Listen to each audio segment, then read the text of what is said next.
Hello बच्चों, कैसे हैं सभी लोग। उम्मीद करता हूँ आप अच्छे होंगे, स्वस्थ होंगे, हेल्दी होंगे, एकदम बेहतरीन होंगे। प्यारे बच्चों, आज के इस वीडियो हम लोग सीखेंगे एक ज़बरदस्त ट्रिक, और इस ट्रिक के माध्यम से हम लोग निकालना सीखेंगे सारे ट्रिग्नोमेट्रिक फंक्शंस की एंगल्स की वैल्यूज़ को। एक ही फॉर्मूले से हम सारी वैल्यूज़ को फाइंड कर सकते हैं। तो बने रहिए हमारे साथ, वीडियो के एंड तक स्टार्ट करते बिना टाइम वेस्ट किए हुए। आपके फॉर्मूला इसमें याद रखना है, वो formula sine theta equal to square root of number of below finger divided by 2। इस फॉर्मूले को हम कैसे अप्लाई करना है, उससे पहले आप लोग इस फिगर गौर से देखिए। इस फिगर में एक थंब है, एक four finger, middle finger, just उसके नीचे वाली फिंगर, एक सबसे छोटी वाली फिंगर। तो आपको ये ऐसे करके याद रखना है, जो थंब है उसको 90 डिग्री पर मानना है, फोर फिंगर को 60, मिडल को 45 पर, उसके नीचे वाली 30, सबसे छोटी वैल्यू को 0 डिग्री पर मानना है। अब करना क्या है आपको, अगर आपको पता है कि अगर इस लाइन की सारी एंगल्स की वैल्यू आपने फाइंड कर ली तो आप सारी वैल्यूज आप निकाल सकते हैं। देखिए, सबसे पहले मुझे आपको इस फॉर्मूले की हेल्प से मुझे मान लो मुझे इसकी वैल्यू निकालना है sin 90 की। तो sin 90 का मतलब है कि थंब पर 90 डिग्री है, और थंब पर 90 है तो इसके नीचे वाली फिंगर्स को आप काउंट करना है। कितनी फिंगर्स है, 1 2 3 4। जितनी फिंगर्स आपने इस पर्टिकुलर एंगल्स के नीचे आपने गिनी है वो वैल्यू यहाँ पर पुट कर देना है। तो sin 90 के लिए फिंगर कितनी है इसके नीचे, 1 2 3 4। तो 4 यहाँ पर पुट करूंगा। स्क्वायर रूट ऑफ 4 की वैल्यू होती है 2, और अपॉन में 2 लगा है, तो 2 से 2 कैंसिल होकर इसकी वैल्यू कितनी बन जाएगी, सिंपल 1 बन जाएगी। ठीक है ना।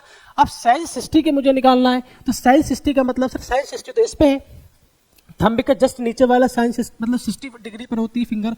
तो 60 के नीचे कितनी फिंगर है, 1 2 3। तो मैं जैसे ही स्क्वायर रूट के अंदर 3 रखूंगा तो ये बन जाएगा √3/2।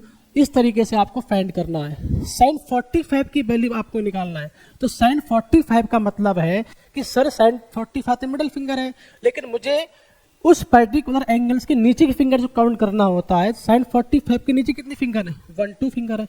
और जैसे ही मैं स्क्वायर रूट के अंदर 2 रखूंगा तो अपॉन में 2, और इसको जब मैं रेशनलाइज करूंगा डिवाइड मल्टीप्लाई √2 से कर दूंगा, 2 पर 2 बन जाएगा, और नीचे 2 √2 बन जाएगा। कैंसिल होकर इसकी वैल्यू कितनी, 1/√2 मुझे मिल जाएगी। ठीक है ना। इस तरीके से आपको फाइंड करना है। अब साइन 30 का मतलब 30 होती है वाली फिंगर, 30 बी वाली फिंगर होती है। देखिए, इसके नीचे केवल एक ही फिंगर है, और √1 की वैल्यू होती है 1, और डिवाइड में कितना है, केवल 2। ठीक है ना। इस तरीके से आपको लिख देना है। इसी तरीके से साइन 0 की वैल्यू आपको डायरेक्टली याद रखना है, 0 ही होती है, क्योंकि यहाँ पर 0 के नीचे एक फिंगर नहीं है, तो इसलिए यहाँ पे 0 पुट करना है, और 0.2 0 होता है। अब साइन की वैल्यू आपने फाइंड कर ली। अब करना क्या है, कुछ नहीं करना है, इस पूरी लाइन को पलट के आपको लिख देना है। 1 यहाँ पर आ जाएगा इस तरीके से, ठीक है। ये वैल्यू यहाँ पर आ जाएगी इस तरीके से, ये वाली वैल्यू एज इट रहेगी यहाँ पर, ठीक है। ये वाली वैल्यू यहाँ पर लिख दी जाएगी, ठीक है, और ये वाली वैल्यू यहाँ पर लिख दी जाएगी। ठीक है ना। अब tan की आपको निकालना है, तो ये अपॉन ये कर दीजिए, सिंपल इतना से फंडा है। ठीक है ना। अब tan की आपको निकालना है वैल्यू, तो सिंपल क्या करना है, ये अपॉन ये 0.1 0, ये अपॉन ये 1/√3 हो जाएगा। अगर आप इसको ये अपॉन ये करेंगे, ठीक है ना, इसके अलावा ये अपॉन ये करेंगे, ये वैल्यू दोनों सेम है तो कैंसिल होकर 1 बचेगा यहाँ पे।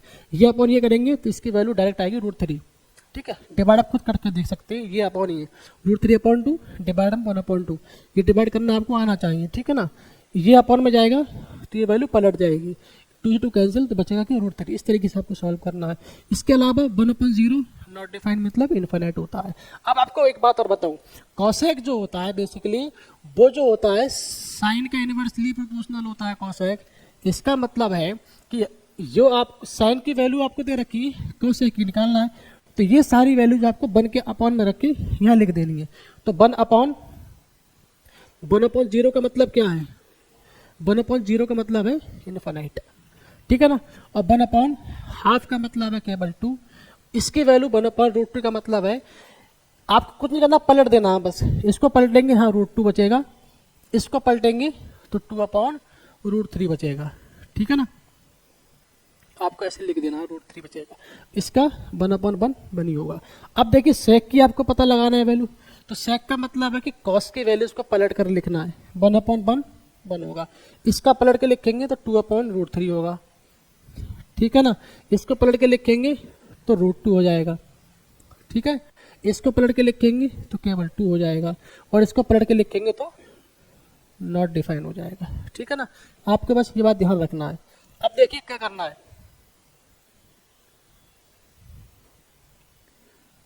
अब देख क्या करना है। अब आपको निकालना है कॉट की वैल्यू। कॉट के लिए जो 10 वाली वैल्यूज है इसको पलट कर लिखना है। ठीक है, तो 1/0 नॉट डिफाइन होता है सर। ठीक, 1/√3 को हम पलट के लिखेंगे तो ये √3 लिखा जाएगा केवल। ठीक है ना, इसको पलट के लिखेंगे 10 की 1 की वैल्यू को तो 1 ही रहेगा ये वाला। इसको लिखेंगे पलट के 1 के अपॉन में तो ये कितना रहेगा, ये 1 हो जाएगा। और इसको लिखेंगे पलट के तो 1/√3 हो जाएगा ये। ठीक है ना, और जैसे ही आपने इसको लिखा पलट के तो इसकी वैल्यू 0 हो जाएगी। कुछ इस तरीके से आपको टेबल बनानी है। ठीक है ना, अगर किसी भी तरह की क्वेरी हो तो कमेंट सेक्शन में जरूर बताएं। आई होप ये समझ में आया होगा। मिलते हैं नेक्स्ट वीडियो में नेक्स्ट टॉपिक के साथ, तब तक के लिए thank you so much, have a nice day.